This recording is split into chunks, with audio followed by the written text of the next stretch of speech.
Vale.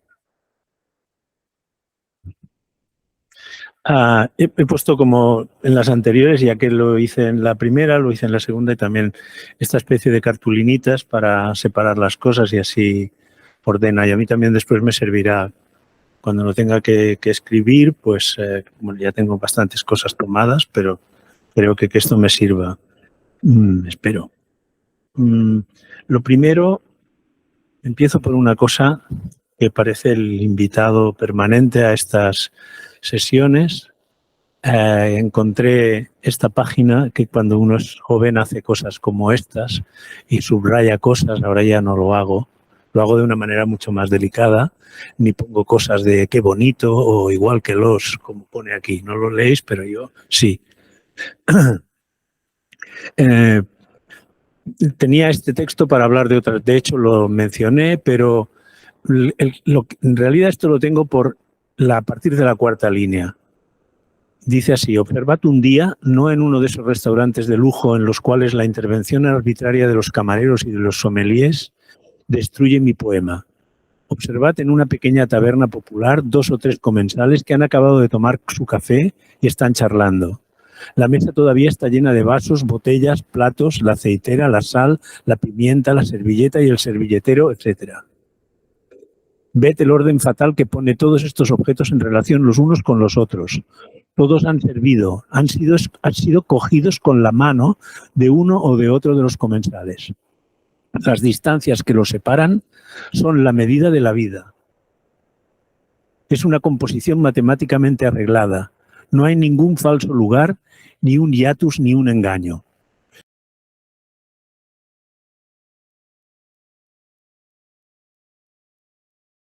Tendríamos un testimonio de pura armonía. ¿Es posible? Sí. Y desgraciados aquellos que buscan falsas armonías trucadas, comerciales, armonías académicas de Viñola, de 1925 o del Último Barco. Acabo aquí porque esto sigue por otra cosa, después por otro derrotero igual de interesante. Siempre es muy curioso porque hay textos más que imágenes también, pero hay textos que los recordamos, después los decimos, yo los he usado mucho diciendo en clase cosas como esta y luego me doy cuenta, Juliana se ríe mucho de estas cosas porque luego mi memoria no es, digo cosas que no son lo que en realidad ni es ni está escrito, pero bueno, yo es lo que recuerdo seguramente y esto funciona así. El caso es que ahora hacía tiempo que creo que en clase no lo he leído, pero lo digo y seguramente lo digo peor, pero realmente es muy acertado y desvela una cosa que no nos fijamos en estas cosas, ¿no? No, sobre todo, y no nos fijamos quiere decir que no las vemos y por lo tanto no las sabemos escribir. No sabemos describirlas, no las sabemos explicar. No todo lo que hay por ahí a nuestro alrededor, aunque seamos arquitectos y presumamos de ir con libretas apuntando cosas, no todo es dibujable. Se tiene que contar de alguna forma. Y bueno, pues me parece que en este caso diríamos esto explica, yo diría que explica mejor que de otra manera. Un detalle como este, tan banal, tan estúpido, diríamos, ¿no? Porque además es al final de todo. Ahora Enrique decía que lo más importante de una comida es la sobremesa. Voy a repetir una cosa que además tiene que ver con el título y que he dicho algunas veces, como ya estoy como al final, tengo derecho a repetirme, porque es condición ya de una edad. Pero no hace muchos años, pocos, 3 o 4 tal vez, leí un artículo en El País que recogía un estudio que había hecho alguien, no recuerdo, que había buscado qué palabras eran genuinas de un idioma y no estaban en otro idioma. Me llamó mucho la atención que en alemán, por ejemplo, tuvieran una palabra, no soy incapaz de pronunciarla y no me acuerdo, que era la palabra que describe hacer una cosa peor por haberla querido hacer mejor. Esto es propio de un idioma que se declina, ¿no? Nosotros diríamos vaya churro o cosas así, ¿no? O tenemos refranes o cosas de estas que explican mejor estas cosas, ¿no? lo mejor es enemigo de lo bueno, decimos nosotros. Es bastante bueno, por cierto, ¿no? Pues bien, la palabra que en español no tiene equivalente en otras lenguas es sobremesa. Claro que mesas con sobres hay en todas partes. Y es una palabra que es muy fácil juntar dos palabras y se forma esta. Pero nosotros tenemos para esto un sentido muy concreto. No evoca tanto una composición solo, sino un momento, una reunión, ¿no? Y por lo tanto algo que en un momento determinado ha puesto en común en relación a una serie de personas. Creo que es muy importante que haya una mesa, porque separa pero une, ¿no? Y me parece que este texto en este sentido es muy adecuado y tiene que ver, yo creo, no me pareció mal, diríamos, ponerlo al principio de esto. Esto sale muy mal porque perdí el original, está aquí Eileen. Esta foto la hizo Eileen Liebman después de una comida ya hace bastantes años, debe hacer como 20 y tantos, en vuestra casa. Eileen se subió a una silla, después ya había hecho algunas fotos con la Polaroid, están aquí abajo a la derecha, y hizo una foto de la mesa después de comer. Es la más cercana a lo que describe Le Corbusier en esas palabras. Si alguien apuntara un poco, sabría que es una casa de arquitectos o diseñadores, y si apurara mucho más, sabría que es de arquitectos o diseñadores catalanes, ¿no? Ahí una cosa que no lo hacemos, pero nos podrían enterrar con pedir, ¿qué quiere? Pues quiero que me entierren con una aceitera de Marquina, porque así por lo menos si algún día hay un cataclismo y sacan esa tumba, dirán, mira, este era catalán, ¿no? Y debía ser diseñador. Si está además esta cafetera Alessi, pues más probable aún que seguramente nos dice que aún debía funcionar la tienda Vinson, ¿no? Yo le tengo aprecio en especial a esta cafetera porque yo no la conocía, ya era mayorcito porque ya había acabado la carrera y quería hacer la tesis doctoral. Y entonces hablé un día con Pep Keglas y le pedí que fuera mi tutor. Entonces me citó en su casa, en el jardín de una casa que había cerca de la calle Vallirana. Y me bajó al jardín con una bandeja y esta cafetera que yo no conocía como un paleto, y me pareció increíble que tuviera esa grapa. Parecía que algunos de los mejores diseños tienen cosas que parecen diseñadas por un ingeniero militar, ¿no? Aún conservo una que está estropeada porque tiene un poro en la base y no he tenido nunca modo de que me cambiaran la base. Tengo que comprarla entera. Me ofendió y la he guardado, está como una reliquia encima de una estantería. Todo esto digo porque las fotos explican también muchas cosas y describen esto. Eileen hizo esta fotografía, yo la guardé y mucho tiempo después utilicé esta fotografía. De hecho, ahora esto que vemos es un escáner de la fotografía que está publicada en Casa Collage. Y como se ha hecho ya tantas veces, no es que tenga píxeles, es que tiene de todo. O sea, casi que tiene hasta buena calidad por cómo es, ¿no? Es muy cierto lo que cuenta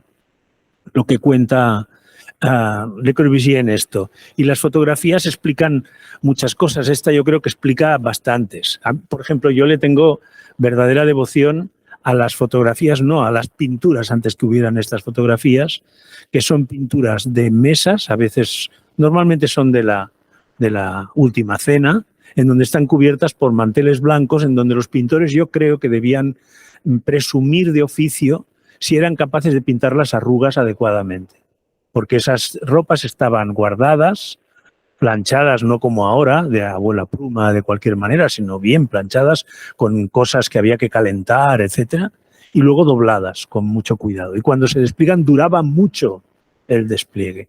Cuando hicimos la exposición de Rehabilitar la casa y la calle, perdón, la casa, domesticar la calle, así se llamaba una de esas exposiciones de Rehabilitar que hicimos en Madrid, pusimos la exposición impresa en un hule que cubría una mesa muy grande debajo de una reproducción que nos costó Dios y ayuda a encontrar adecuadamente de esa pintura que se llama, para eludir la Inquisición, bautizaron la pintura como Cena en casa de Levi.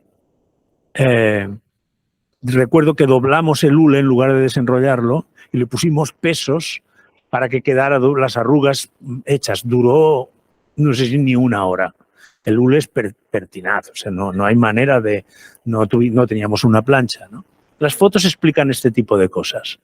Hay algo muy bonito en el texto que yo creo que eso a cualquiera, y sobre todo en el contexto de estas, al menos las dos anteriores conferencias, tiene bastante que ver, que es que primero ordenamos las cosas, diríamos, usando terminología propia de la primera de las conferencias, yo diría que se podría decir que lo primero que hacemos es sembrar la mesa. Y después dejamos en la sobremesa la mesa y las cosas, las plantas que hay sembradas, que son los objetos que hay encima, con la ayuda de los jardineros, que somos nosotros, han crecido, se mueven, están en otro sitio y acaban teniendo otro aspecto, otra cosa distinta. Y tiene que ver, como explica muy bien esto, con la distancia de la mano. Pásame la sal y el salero se mueve de un sitio a otro. El vaso primero lo he agarrado en el sitio donde estaba, pero luego, mientras voy discutiendo, lo cambio de lugar, dejo los cubiertos de alguna forma, acabo dejando de un golpe como más o menos, no porque esté enojado, sino por pues las servilletas más o menos dobladas. Estas cosas son intervenciones nuestras.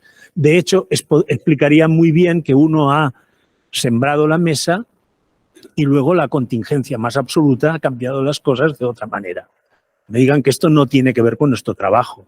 Nosotros sembramos casas y nos apresuramos a hacer unas fotografías, ahora viendo una serie de fotografías de interiores de casas para una publicación sobre las 25 ediciones de los Premios de Arquitectura de Girona, te das cuenta que las fotos, por la premura propia que imprimen los premios, pues se han hecho como no han podido de otra manera, convocando a un fotógrafo. Normalmente son los mismos, no voy a dar los nombres, pero os lo podéis imaginar. Me miro esto porque algunas veces es el propio arquitecto el que hace las fotos. Entonces se colocan algunas cosas. Normalmente los hit parade de las fotos de interiores de viviendas suelen ser una de esas sillas de Beckner, alguna planta, normalmente una monstera deliciosa puesta en una maceta que no han sabido dónde poner, dónde guardarla, y luego en algunos casos un poco más elegante, aparecen algunas cosas un poco más interesantes. Hay veces que alguien ha puesto una moto o una bicicleta, esto es cosa de los tiempos. Pero los interiores, diríamos, no están aún, están sembrados, pero no han crecido. No ha habido jardinero, no ha tenido tiempo de que aquello se estropee incluso, se desconche un poquito o se manche. Yo hace muchísimos años, como más de 20, 25 tal vez, que me compro todos los meses la misma revista, una revista de decoración inglesa. No estoy suscrito. Gente me dice, ¿por qué no te suscribes? No, a mí me gusta ir al kiosco y comprarla o encargarle que me la guarde. Y me he dado cuenta que los ingleses, que son más, en algunas cosas, hacen las cosas bien, diríamos, tienen la manía de hacer reportajes sobre casas que no están acabadas y que incluso van a veces a cosas que son auténticas, son cosas, como diríamos, o sea, no tienen ningún pedigrí, por decirlo así. Alguien cuando han ido seguramente lo ha arreglado un poco, pero lo justo. Y están manchadas, desconchadas, repintadas, tienen accidentes en los pavimentos, no están con esta perfección a veces tan ofensiva a la vista, ¿no? Están usadas, ¿no? Es conocida una anécdota que cuentan al menos de los ingleses, que es cuando un lord inglés se tenía que hacer un traje, venía el sastre y después de varias tomas de medidas le acababa el traje. Inmediatamente lo que hacía el lord inglés era darle el traje a su mayordomo y lo usaba durante un tiempo. Y cuando ya el mayordomo le había impreso, diríamos, estas arruquitas que hay en las mangas, etcétera, entonces cuando se lo ponía a él, ya estaba dado, ¿no? Ya había crecido como jardín, ¿no? Esto me parece que, diríamos, supongo que eso ya quedó claro en la primera, pero si algo hay que aprender de los jardines es que las cosas se modifican y que están abiertas, diríamos, a la contingencia. Y lo que estamos viendo ahora es precisamente un desarreglo que no es tan desarreglo. Es, yo creo, empujar a que las cosas crezcan, ¿no? Hay migas, después hay cosas que no nos gustan y nadie, no es de buen tono, diríamos, recibir en casa con las mesas aún puestas, pero siempre que la mesa tenga alguna cosa, alguna cosa que no sea solo una superficie de madera, que quiera decir aquí podemos comer o hemos comido, me parece mucho más bonito, interesante y elegante que cualquier otra cosa. Recuerdo hace muchos años, era un sitio que nos gustaba reunirnos a veces cuando quedábamos, esto Rafael Moranta, que está aquí, lo sabe perfectamente, que es un celler que hay en Sineu. Bajaba, no lo parece para nada desde la calle, tienes que bajar por una escalera un poco. Y la decoración es, ya podéis imaginar, un fluorescente medio mal colgado en una pared, un calendario de la Caixa, con una mujer pintada por el de Torres, este pintor, ahora me he olvidado del nombre. Y lo que sí tenía era, todas, después de que haber recogido las mesas que estaban lavadas con lejía siempre había unas magníficas pequeños platitos con sal, y con sal. No es que estaban vacíos a la espera de que alguien la pusiera. Aquello ya era una invitación a quedarse, porque además la gente se traía el desayuno y pedían el vino, porque era un celler. Por tanto, desplegaban lo que traías de bocata o lo que sea, entonces, y usabas la sal. El pan mallorquín no tiene mucha sal, no tiene. Por lo tanto, siempre ha de haber, parece que dejar una cosa en la mesa sirviera para llamar a la contingencia del siguiente, de la siguiente siembra de esa mesa, ¿no? Para ver hasta qué punto eso es así, esto está extraído de un magnífico trabajo que entregó este año Marcia Belén Ardiles, que la he visto antes por aquí, y que ha prometido, o ha expresado por lo menos su deseo muy de una manera seria, creo que será, como es ella, de hacer su tesis doctoral sobre esto. El trabajo era sobre pastelería y arquitectura. Antonín Carême decía que las bellas artes eran 5. La pintura, la escultura, la poesía, la música y la arquitectura, de la cual la principal rama era la pastelería.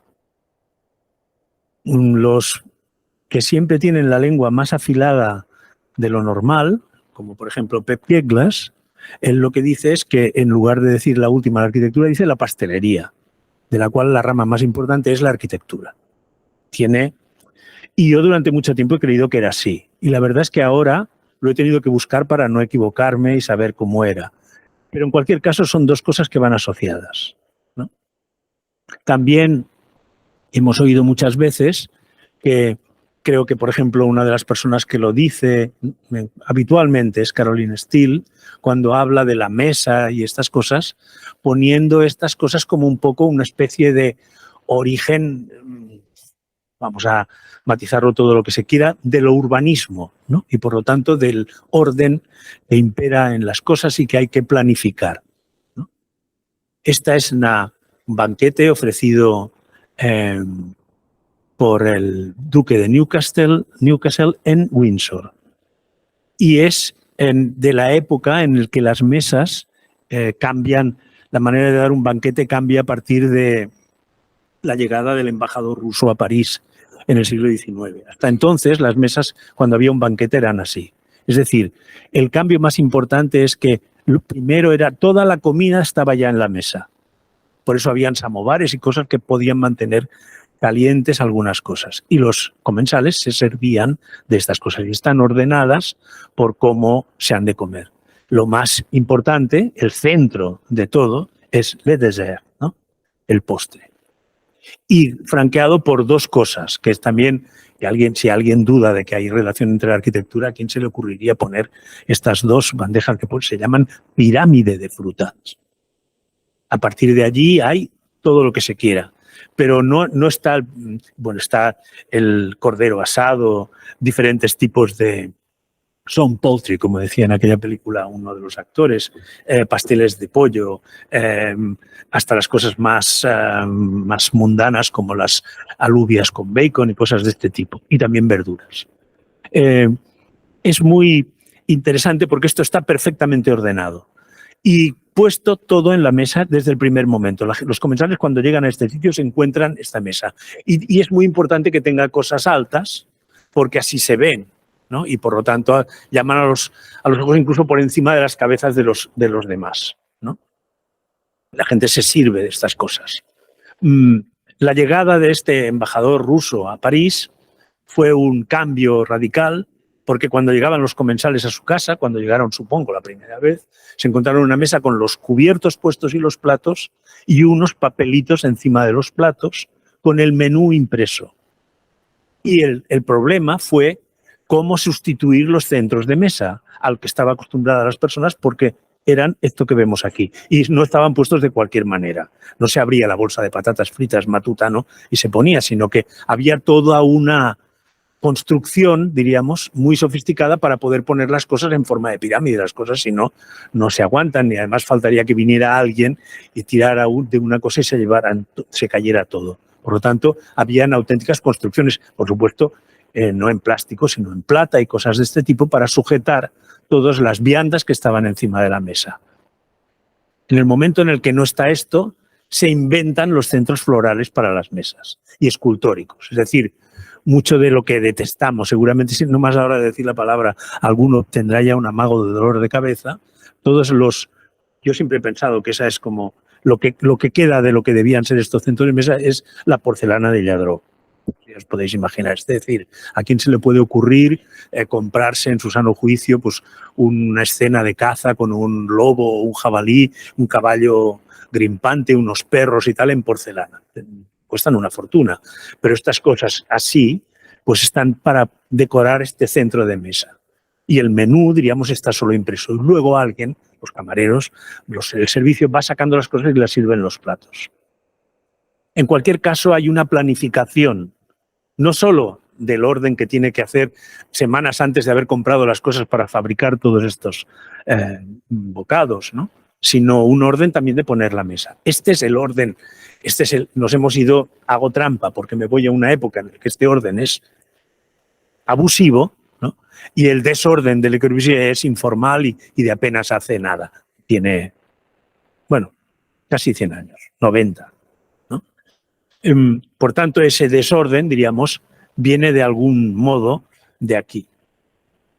Este es un dibujo muy interesante de precisamente la decoración de una de estas mesas, ahora vista de otra manera, en un dibujo también del mismo trabajo de Marcia Belén, en donde hace énfasis, y yo lo hago ahora para que no nos olvidemos, lo que estamos viendo son cosas comestibles, pero son edificios que se comen. Acabamos de pasar, alguno aún tendrá en la nevera restos, las monas. Las monas no son más que arquitectura. Aquello que o sea, si alguna vez me faltan razones, diríamos, para pensar lo sobrevalorado que está el Gatpac, solo tengo que mirar esa mona de Pascua que retratan, diríamos, y tachan en el libro de arquitectura contemporánea, bueno, en la revista de ese número, para explicarnos que aquello es una mona y detrás hay un edificio estupendo en la diagonal, en Aribaud, diagonal. Y lo comparan con esa mona. Y dicen, el argumento es demoledor, que con el dinero que se han gastado en decorar los terrados hubieran podido construir viviendas económicas. Así no vamos a ir a ningún lado, ¿no? Pues esto es el resultado, diríamos, de imaginar una mesa planificada, como el que planificaría un conjunto barroco, con edificios que se comen, ordenados también de una manera, y unos platitos al principio en donde los comensales tendrán ahí pues manera de poderse ordenar, que hay para 100 personas, o sea, como si diéramos de comer, no creo que aquí hayan tantas, ¿no? Pues a toda esta gente, y luego unos complementos que están en el fondo. Lo que son las cosas, diríamos, esta no es, pero podría ser la mesa de pasteles comestibles, simplemente se trata de que alguien se proponga hacerlo, que obedece, diríamos, al dibujo que hace Le Corbusier sobre Roma y que ilustra algunas de las páginas hacia una arquitectura, que hace, esto lo sabemos gracias a Jean-Louis Cohen, que cuando se hizo la exposición sobre Le Corbusier, aquí llegó después de Nueva York y de aquí fue a Madrid hace unos años, y él encontró el dibujo original del que Le Corbusier había, diríamos, podido tener esta fantasía. Y es un dibujo de Pirro Ligorio sobre Roma, mucho más lleno de edificios, que en el fondo no se ven, y que Le Corbusier somete a una cosa muy interesante. Saca muchos edificios y los salpica de arbolitos, que es lo que, no es arroz lo que hay por ahí en medio, sino vegetación.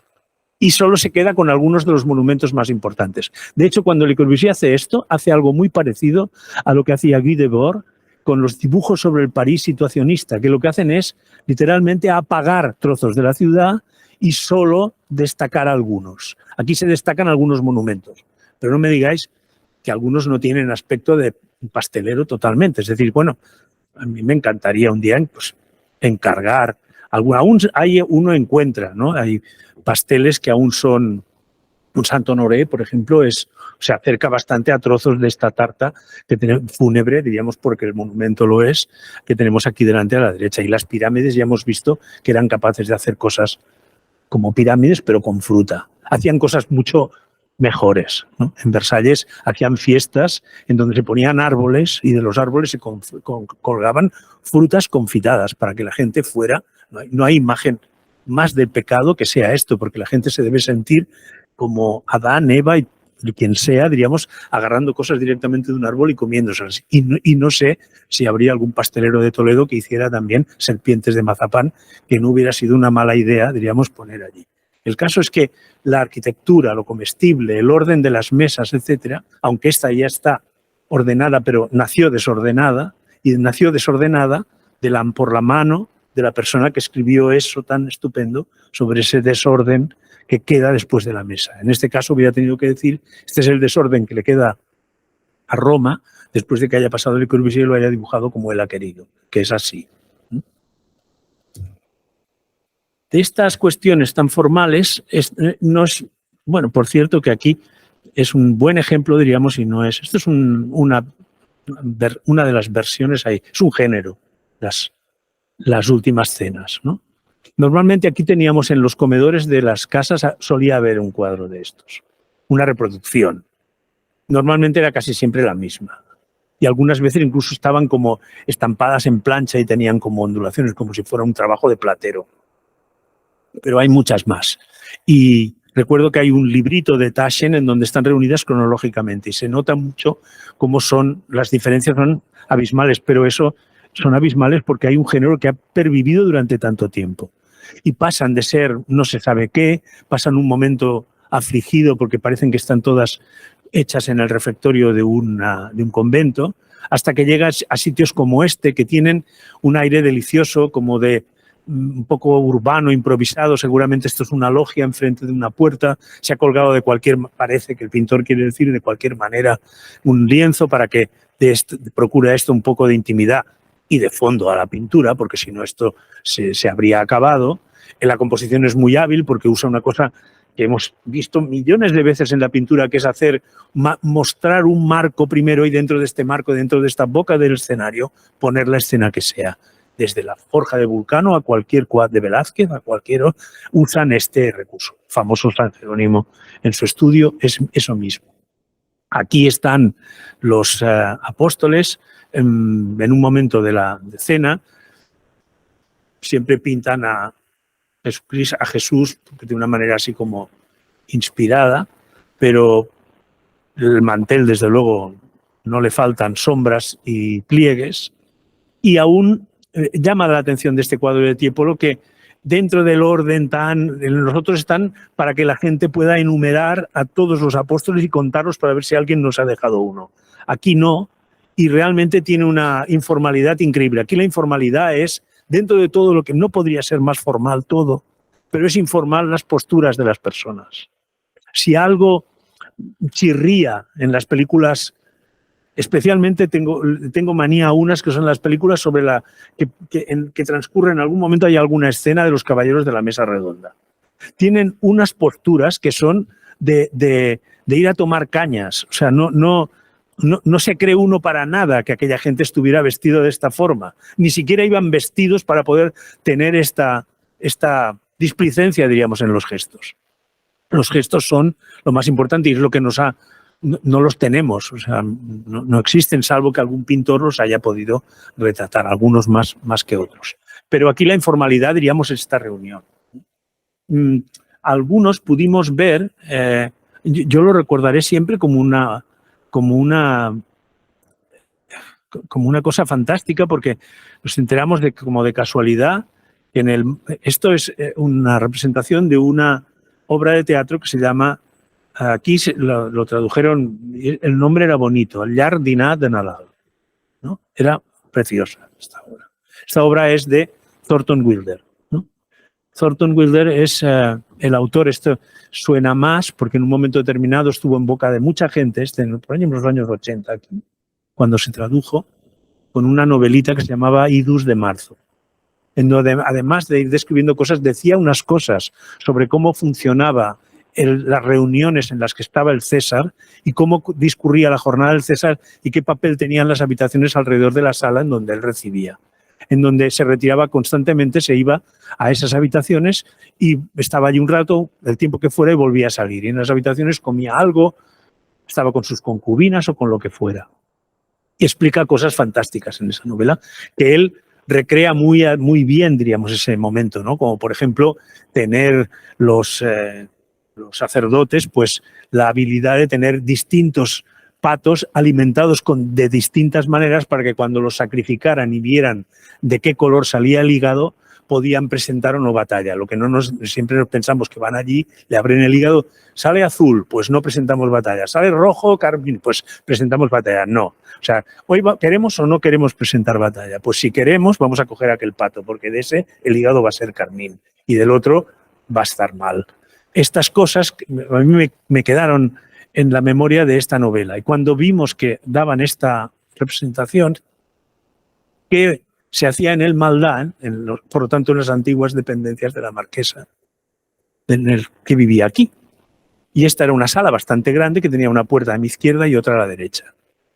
El público estaba sentado en 3 filas de sillas, una es en el suelo y las otras como en 2 tarimas improvisadas para poder tener un poquito de escenario. Y había una fila perpendicular a nosotros a la derecha y otra paralela a nosotros de enfrente nuestro. El decorado de todo no le hacía falta porque ya lo ponía el palacio, tanto en el color como en los cuadros, etc. Y la vajilla era normal, pero cualquier vajilla, solo le falta un detalle a mi modo de ver, que es que el mantel no tiene dobleces. Si a mí me hubiera tocado hacer esto y estuviéramos ahora y me hubiera fijado, hubiera dicho que lo replancharan y almidonaran hasta la médula para que quedara como tenía que quedar. Pero bueno, no siendo así, es igual. En cualquier caso hay un mantel blanco. Esto creo que es muy importante, porque ayuda a hacer una cosa que la mesa tiene este papel, que es, diríamos, a veces las mejores situaciones ocurren porque hay algo en el centro en el que no hay nada. Hay quien dice, podríamos decir, es un vacío, pero hay quien señala con mucha intención que no es un vacío, ¿no? Es precisamente esta clase de espacio. Vi hace mucho tiempo una cosa, ahora ya no está el monumento, ahora no se llama Infanta Carlota Joaquina, sino Terradellas, había un monumento dedicado a José Antonio, primo de Rivera. Tenía todo lo que tenía que tener, yugo, flechas, grupo escultórico, todo. Se acabó, no está, ya no está, es igual. Pero aún queda una cosa, que es un estanque rectangular. No se va a ahogar nadie cayendo a ese estanque, menos de que vaya borracho, ¿no? Lo siguiente, y se caiga de bruces y se muera ahogado por malo, digamos, ¿no? Aquello, pero tenía un papel muy importante, que es que cuando habían conmemoraciones allí, la gente se reunía delante del monumento a cantar el Cara al Sol o lo que fuera. Pero, claro, esa reunión hubiera sido totalmente amorfa. Para que no sea amorfa, podemos hacerlos formar como en el ejército y que se cuadren y tomen distancias y formar un batallón, o simplemente dejar que se agrupen, pero que no, por favor, se metan en el agua. Porque el rectángulo vacío va a darle forma a esa masa informe de gente. Ese rectángulo vacío de agua es aquí un rectángulo vacío blanco, que es esta mesa, con las cosas aún no es... Desde luego en la representación ni los vasos tenían agua, ni vino, ni en los platos había comida, pero los actores realmente ponían mucho interés en que lo pareciera y hacía un poquito de ruido en los vasos, nos sugestionaba en que estábamos asistiendo a una cena. No voy a explicar de qué va esto porque es muy ingeniosa, diríamos, la manera de contar esta historia a lo largo de hecho es una larga comida de Navidad porque dura años, ¿no? Y el director tiene que ingeniárselas para cómo hacer que los actores que van envejeciendo, enferman, mueren, nacen otros nuevos, aparecen, se organicen a través de las dos puertas que tenía esta habitación. No cuento nada más porque si no, no creo que la vuelvan a representar en este mismo sitio, pero fue una bonita ocasión. Pero es bastante, diríamos, aunque sea una representación moderna, es casi más formal que lo que acabamos de ver de Tiepolo, ¿no? Y esta otra me gusta porque cuando la descubrí me llamó mucho la atención, ¿no? Aquí está la plana mayor del conjunto de pintores que estaban representados en la exposición que se hizo en La Pedrera, que se llamaba From London, que venía de Madrid. Ocupa un papel bastante similar a Jesucristo, Francis Bacon. Esto es en el año 61, ya era bastante mayor. A su derecha, girado con la cara girada, está Lucian Freud. Ahora tienen una exposición de pintura magnífica en Madrid. Y después está Auerbach y Andrews. Este no me acuerdo del nombre, no estaba en esta colección de esto. Me gustó mucho. Aquí aún queda algún restaurante así, pero ya apenas quedan. Aquí el desorden, el ambiente no está puesto por los cuadros que vivíamos en la casa de la Marquesa, en el palacio de la calle Maldá, sino por las cosas que están en la pared. Son cosas que también han desaparecido, ¿no? Y tengo un amigo que le gustan mucho este tipo de cosas, ¿no? Y en Portugal, además, cosas como esta, supongo que debe ser un mero que hay arriba a la derecha, nos hace aún una casa de cerámica que se llama Bordalo, que hacen este tipo de cosas. Pero estas platas con formas de pescado son muy de un momento y lucen muy bien en una pared, la verdad.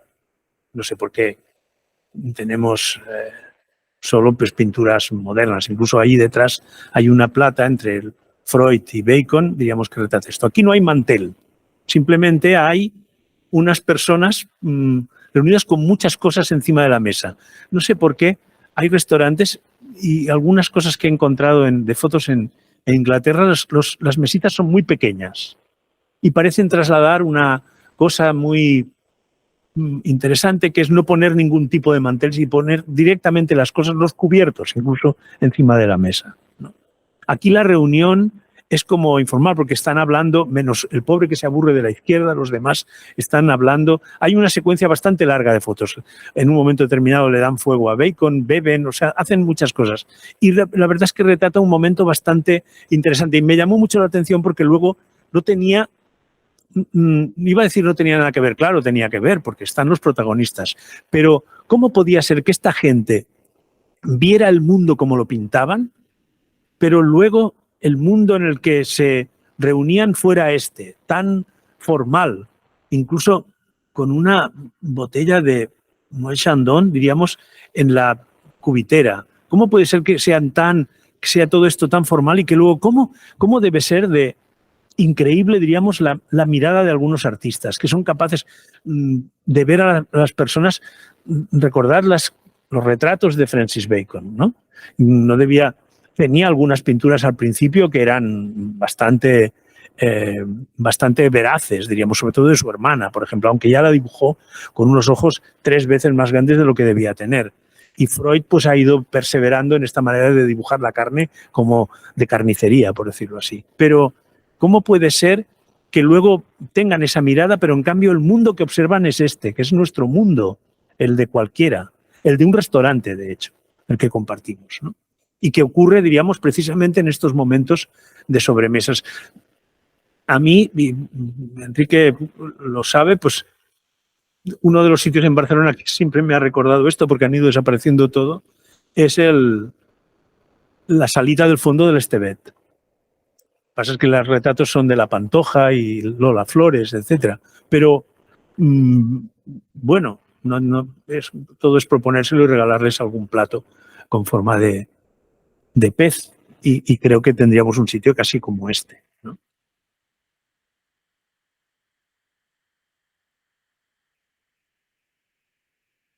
Este, de este desorden, o de esta cuestión un poco, se pasa con mucha facilidad a una cuestión central, por decirlo así.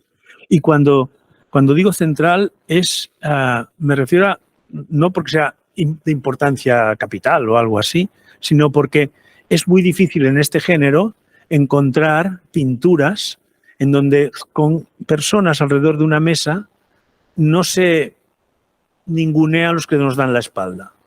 Cosa que también, por cierto, encuentro bastante moderno. Esto es una última fotografía que me envió desde el Museo de Cluny de París hace esta misma Pascua, Magda Maria. Forma parte de un fondo, diríamos, pensado para la alegoría, diríamos, de la comunión, por decirlo así. Y esta es la pieza central del altar. Esto está en Amberes. Se nota mucho que hay una mesa redonda y por el espacio que se ha pintado, es muy... El espacio... Esta es una pregunta, es un poco trampa, ¿no? Pero es un poco como esto que coloquialmente siempre hablamos del huevo o la gallina. Es decir, ¿quién es primero? ¿Es la mesa y luego el espacio de alrededor se ha modelado alrededor de este círculo de la mesa? Es al contrario, es el fondo, diríamos, el que ha dado las instrucciones sin proponérselo de que la mesa tiene que ser redonda. O, mejor aún, son las personas las que hacen que esto se active de alguna forma, forman el intersticio entre una cosa y otra, entre el paramento vertical y la mesa, y acaban completando esta figura. Uno de los biógrafos de Louis Kahn, cuando comenta ese famoso dibujo que él hizo, como sabéis, una serie de dibujos para ilustrar algunas conferencias que dio en Filadelfia, y hay uno que se llama The Room, preside esta palabra. Tiene un texto encima, en forma curva, como un arco, como una cúpula. La palabra room está abajo, es la protagonista, y luego hay unos trozos del texto que le dan base. El biógrafo de Kahn, hay dos personas conversando. Hay que fijarse un poquito. Están muy mal dibujadas, pero hay dos personas. En el fondo hay una puerta y un poco de fuego, una ventana a la derecha. Él sostiene que la forma de los arcos de esta cúpula gótica arriba sale de la curvatura de la espalda de los que conversan, como si los que conversaran fueran la primera semilla formal de ese espacio. No es el espacio el que los ha jorobado, literalmente, en este caso les ha curvado la espalda, sino que son ellos los que han un poco impelido el espíritu, el aura de esta pieza, ¿no? Y esto me parece, en este caso, muy, muy interesante porque tiene que ver con algo que creo que a la arquitectura moderna le falta, ¿no? Esta es muy parecida, ¿no? Es más mundana, ¿no? Se llama Le Déjeuner des Huîtres. Está pintada por un pintor francés que se llamaba Jean-François Detroy. Y los franceses eran muy aficionados en esta época a comer ostras que se hacían traer en carros a toda velocidad, supongo que haciendo relevos, metidas en hielo, y se las traían desde la costa hasta la corte y se podía comer ostras fresquísimas en este momento.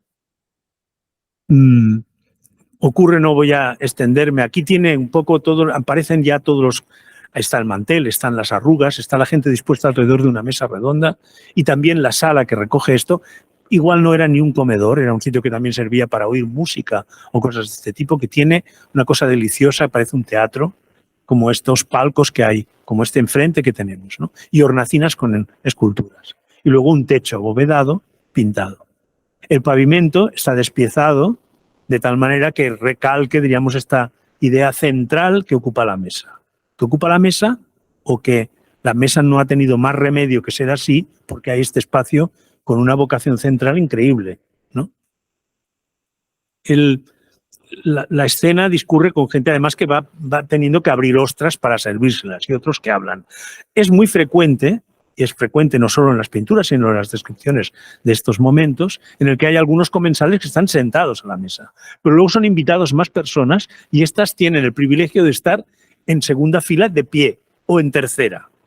Lo importante es asistir a esa comida, ¿no? Aquí hay dos centros. El que vemos, que retrata un poco la mesa y toda esta escena, pero luego hay otra cosa, si nos fijamos, hay bastantes personas que no miran a las ostras ni lo que se están comiendo. Están mirando, esto, no sé si, sí, están mirando esto. Es imposible que lo veáis. Esto de aquí. Esto de aquí es un tapón de champán que ha salido de esta botella. Y lo que retrata es este instante. Por lo tanto, ha salido el tapón y algunos no se han enterado y otros están pendientes de eso. Con lo cual, es como si construyera dos centros en este momento. Hay un centro que es el del plano, una especie de ¿cómo diríamos?, de subrayar el mismo plano del suelo, y otro que representa, es algo parecido al centro atmosférico, si se puede decir así, de esta esfera o trozo de esfera que hay en esta escena. Todo esto viene porque hay espacios en la casa moderna, esto lo hemos desterrado. Yo recuerdo a Carlos Martí, cuando hablábamos de estas cosas, él decía que la arquitectura moderna había acabado con el misterio, y recuerdo que en conversaciones así de café, por decirlo de alguna manera, no se podía, por ejemplo, jugar al escondite en un piso moderno. Es que no. Y en un loft supongo que lo único que debe crear son psicópatas, porque es imposible esconderse, salvo que te tires por la ventana o algo así. En cambio, en una casa un poco normal, pues uno se puede esconder. Yo he jugado, habían cortinas, por ejemplo, cosa que ahora ya no tenemos, y dabas sustos por las cortinas, cosas así. Las casas contemporáneas han hecho desaparecer algunas cosas, tienen otras ventajas y nadie se lo va a regatear, ¿no? Entre otras cosas, han logrado, o deberían de haber logrado, pero se han acercado mucho a dar alojamiento a todo el mundo. Estas no tienen algunas cosas. Yo creo, de esto estuvimos hablando alguna vez con Stephen Bates sobre esta lámina que apareció en Quaderns y que él después desarrolló más de una manera que me hizo ver más aún el fondo de este asunto. Esto era con lo que nosotros estudiábamos, venerábamos, porque en aquel momento, pues claro, arquitectura marxista-leninista, que era lo que algunos nos dedicábamos, no a la arquitectura, sino a lo marxista-leninista, pues no había. Por lo tanto, la buscábamos en todo aquello que se acercara un poquito, ya nos parecía bien. Desde luego teníamos como la Biblia el arquitecto y la lucha de clases, que no engañaba para nada el libro de Hannes Meyer, ¿no? Además, él se definía así y decía cosas tremendas, como que la mejor cualidad que tenía su socio era que carecía totalmente de imaginación. Esto a nosotros nos parecía fabuloso, ¿no? Bueno, la edad lo cura todo, pero esto era así. Y una de las cosas que había en el libro de Alexander Klein, La vivienda racional, era esta lámina, tal como la vemos aquí. Como siempre.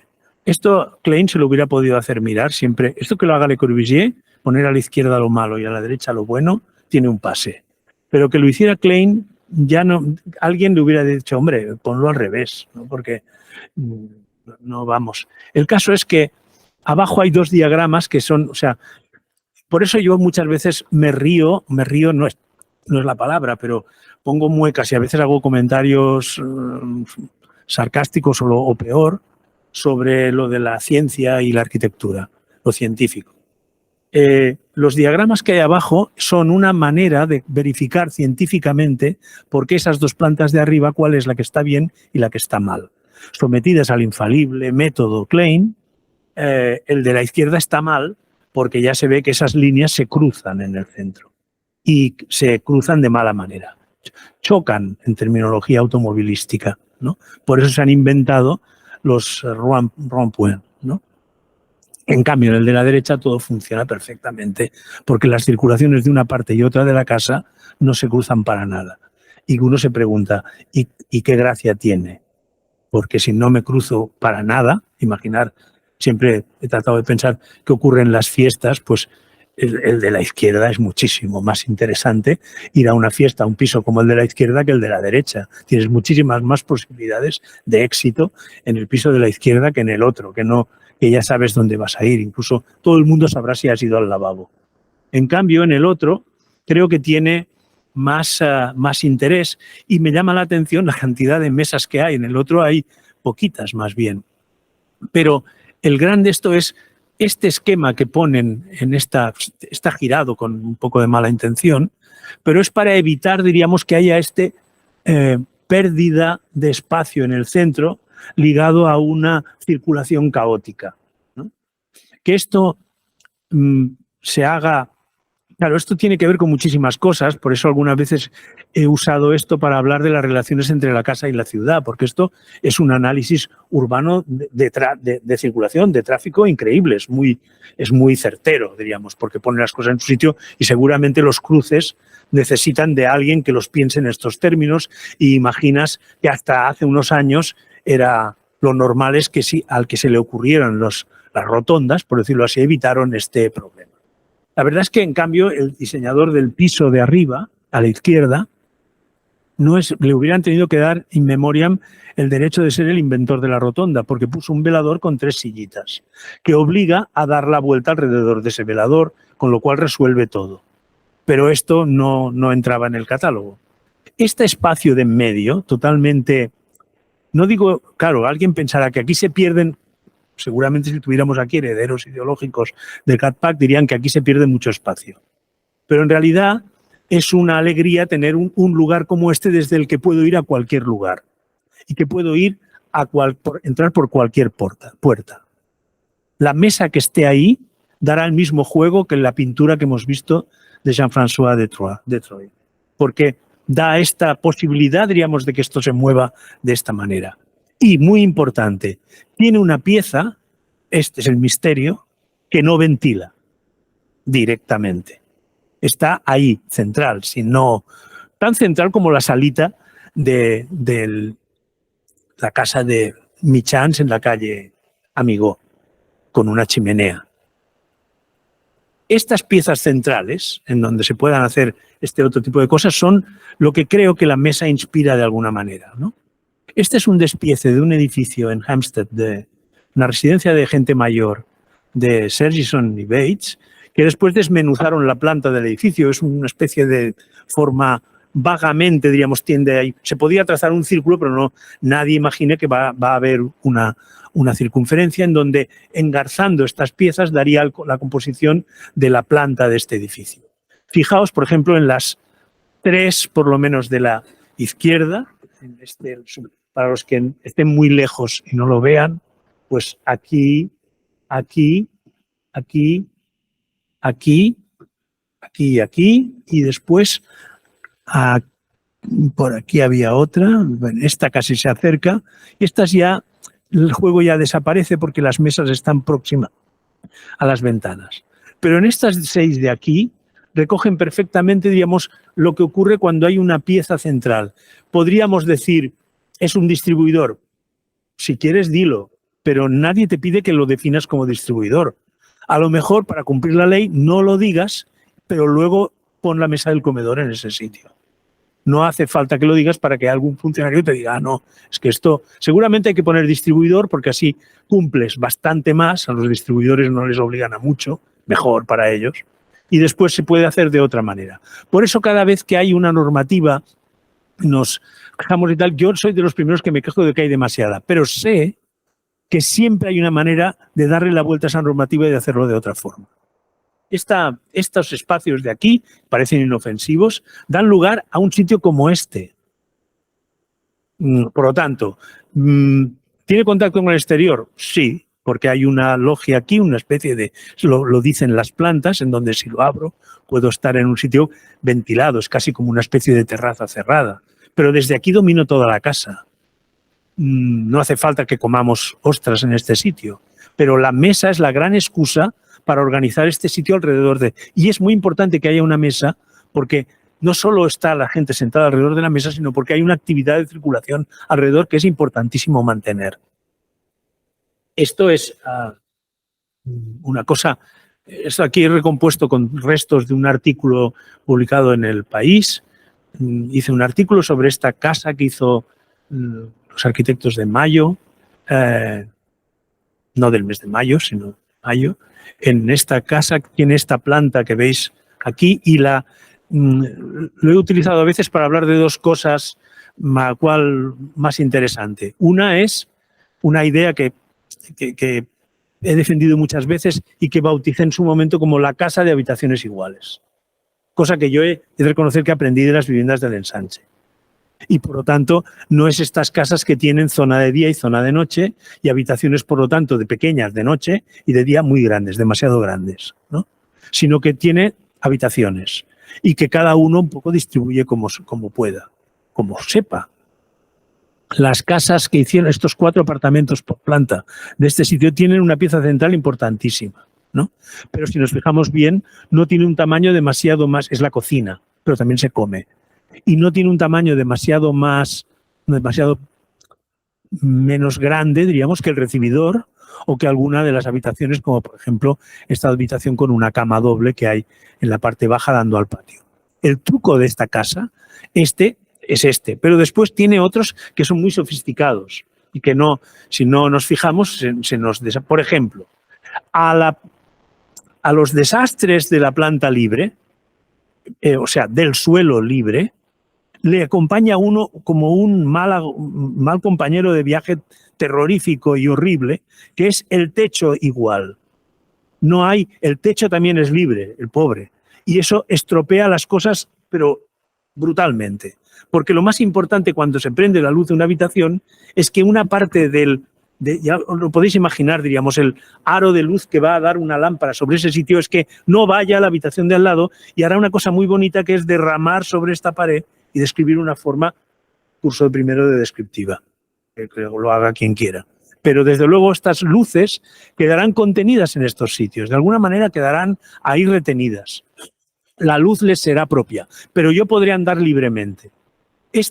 Por lo tanto, el truco 1 es que esto tenga puertas en el fondo, estén adinteladas y que hayan estos marcos de paso. Y el truco 2 es que a veces abra cosas, se ven más bien en la planta, como por ejemplo aquí o aquí, que son pequeñas puertecitas, pequeños mamparos, diríamos, que permiten abrirlo, que por ejemplo se oiga la música, pase la...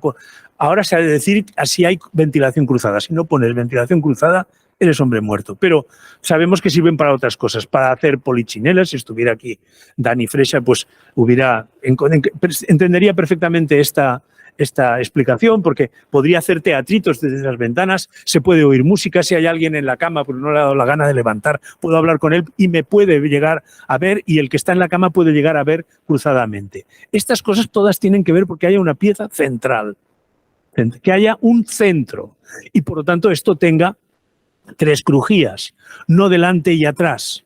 No hay en medio, nos lo hemos sacado del menú. Esto debería de tener, se puede resolver, no es imposible. Y nos hemos creído que si tiene 2 y todo es exterior es mucho mejor. A lo mejor lo podríamos revisar. Y creo que no estaría mal, diríamos, que una de estas cosas las sometiéramos a veces a una cierta, diríamos, bien intencionada crítica, ¿no?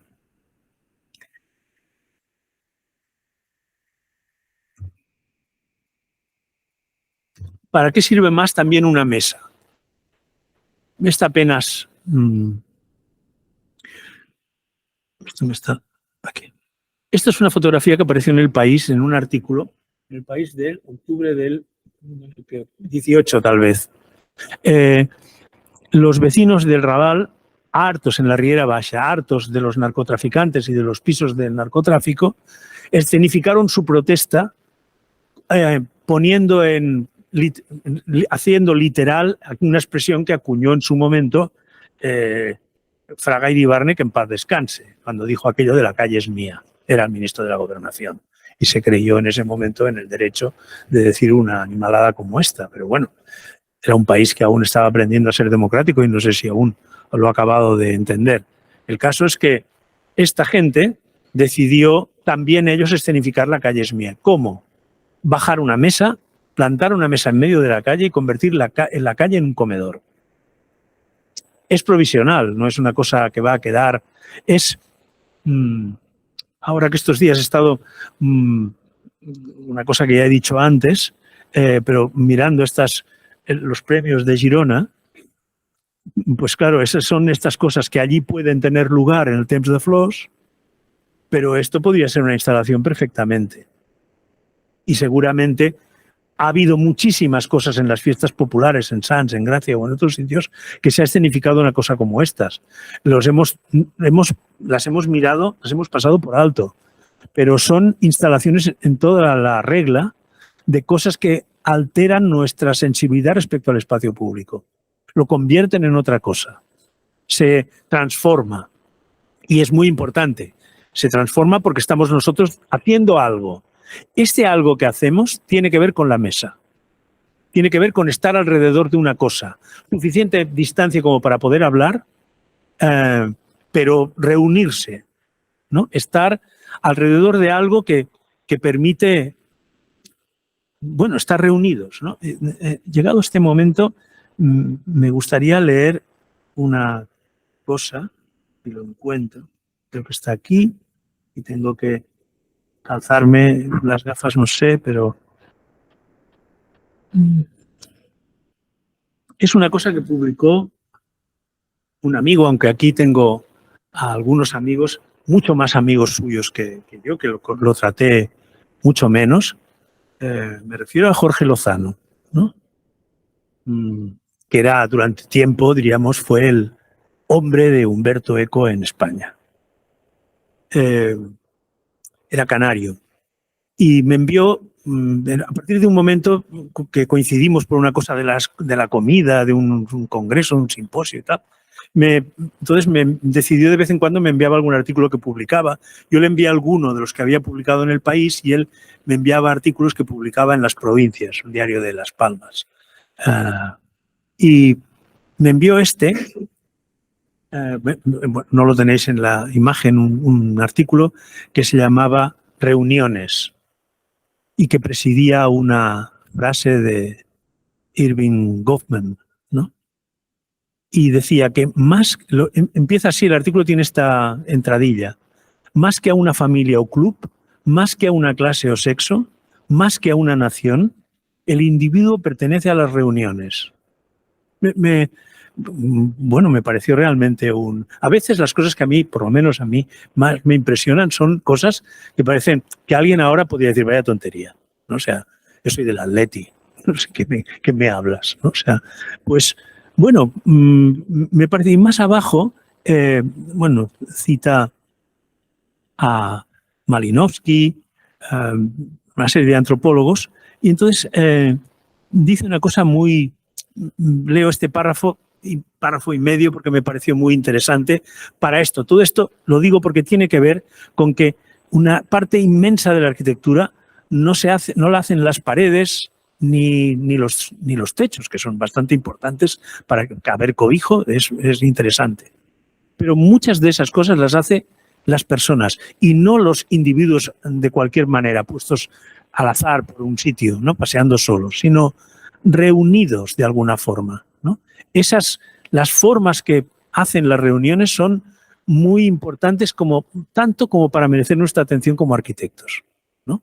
Se ve en muchos sitios. Basta que uno vaya a un parque el domingo y son cosas estúpidas. Llega alguien, el primero que llega, extiende una manta o un mantel en el suelo de hierba de un parque y a partir de ahí se empiezan a colocar las cosas. Los nenes juegan y la gente se reúne. Eso y ese mantel hace las veces de las cosas que estamos, a falta de mesa hace eso, pero lo que prevalece es la reunión de esas personas. Diseñan ese sitio, le dan forma a ese lugar, ¿no?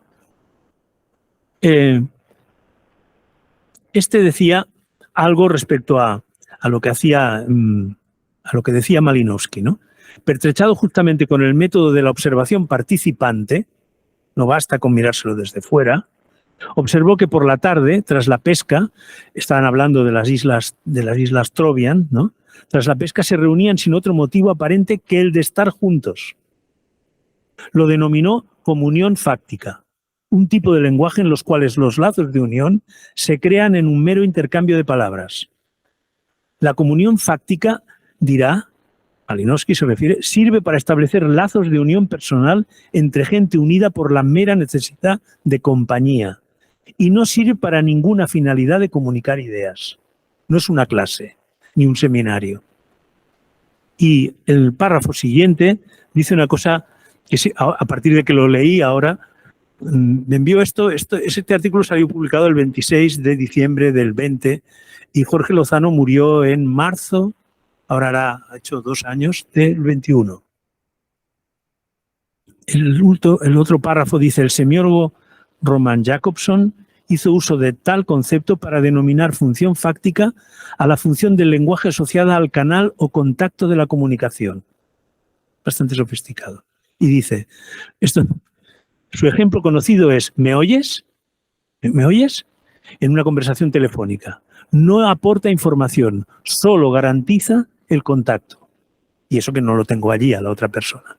Este ¿me oyes? Es un cable que se lanza a algo que sujeta a la otra persona, que esté a kilómetros o a 3 calles tuyas, pero por el hilo telefónico, ¿no? También tampoco es tan extraño. El universo nadie ha encontrado aún estructuras que tengan sujetos a los planetas unos entre otros. Por lo tanto, no debería extrañarnos tanto porque se sujetan. El caso es que estamos aquí, ¿no? Esto viene a cuento de que estas cosas tienen que ver un poco con esta idea de cómo se concibe o cómo se forma una reunión, un espacio, podríamos decir, ¿no? Y el papel que tienen las mesas en este lugar, ¿no? En este caso. Os muestro 2 fotos para acabar que no tienen nada que ver una con otra, pero sí, claro. Aquí no hay mantel y no hay mesa. Esto es el campo de la Cebada en plena efervescencia del 15M en Madrid, en el que los compañeros de la Escuela de Madrid siempre han presumido de que ellos tenían mucho, digamos, tuvieron mucho papel en aquellos momentos, ¿no? Aquí después hicieron un ensayo de un espacio como estos en el Espai Germanetas, que ahora ha ocupado una escuela. Y me llamó la atención cuando lo fui a ver alguna vez. Finalmente, creo que escribí algo, pero no fui muy entusiasta por mi parte. También tenía una especie de cosas de estas de cachivaches de madera como estos que hay aquí, y allí incluso habían hecho una pequeña cúpula geodésica. Es muy curioso que los republicanos más acérrimos en el fondo sean devotos de la corona, ¿no? Y que encuentren, diríamos, las ventajas de algo como esto y lo práctico que resulta reunirse alrededor de algo que no sea bailar la sardana.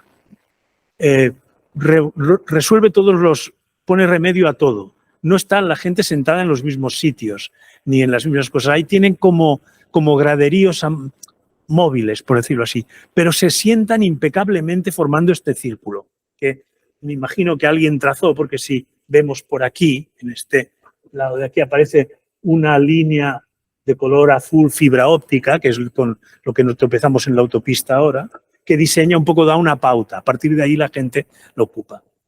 Aquí no hay mesa ni mantel.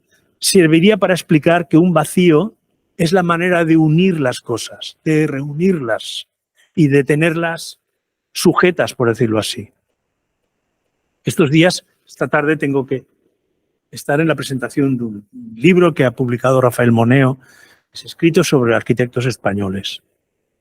Y una curiosidad, la primicia para aquí, porque esta tarde lo diré así más o menos, no sé cómo, pero me llamó mucho la atención que la pareja de arquitectos más nombrada en todo el libro, que hay mucha gente implicada y muchos salen varias veces, son Antonio Cruz y Antonio Ortiz, que ahí tiene 7 entradas. En diferentes momentos de su carrera ha hablado de Antonio Cruz y Antonio Ortiz. Y en las 7, porque me lo repasé y descubrí una, dije, mira, aquí no lo hacen. La última frase es sobre eso. En las 7 habla de un famoso edificio que hicieron en Sevilla, que te recordaréis todos, que tiene un patio en forma de habichuela. Si miras la planta, allí lo único perfecto es la habichuela. Y todo lo demás son como espacios rectangulares, incluida la calle, diríamos, que se pegan ahí. Lo que pone orden lo que hace que aquello se pueda decir que es un edificio es un hueco, un agujero en forma de habichuela, que es el que lo reúne. Y es muy gracioso porque en todas partes se cita además, es un edificio que es conocido por el nombre de la calle.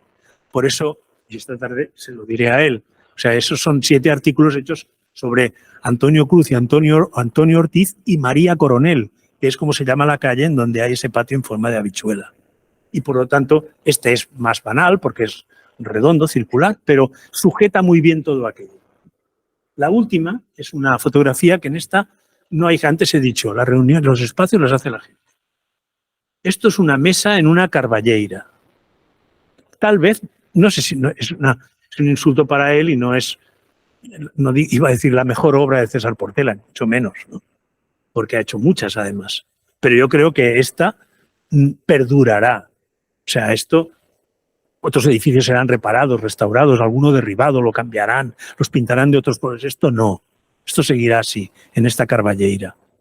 Tiene 33 metros de largo y 3,5 metros de ancho. La foto no lo parece. Si uno lo ve en planta, parece un buque vikingo, diríamos, ¿no? No se pueden llevar nada, no se puede destrozar. El porte del granito y el grueso del granito que hay aquí lo hace indestructible. El lugar que ocupa hace que incluso estos árboles parezcan ahora gigantes, diríamos, ¿no? Que agitan los brazos al aire. Es un lugar, hay otras fotografías que a veces la gente, aquí se reúne la gente a hacer romerías, ¿no? Por lo tanto es un lugar para esto, pero también cualquiera que vaya puede sentarse aquí y pasar un rato. La mesa aquí forma este espacio, en un sitio que, diríamos, a juzgar por el porte y la posición de los árboles, podría decir que ocupa el medio de la calle, en un bosque, en un claro, en una carballeira, en donde solo hay castaños y robles. Por lo tanto, las mesas, pues, desde luego este es un sobre de mesa, no me atrevo a decir que esto sea una sobremesa, pero es un buen sobre de mesa. Acabó. Gracias.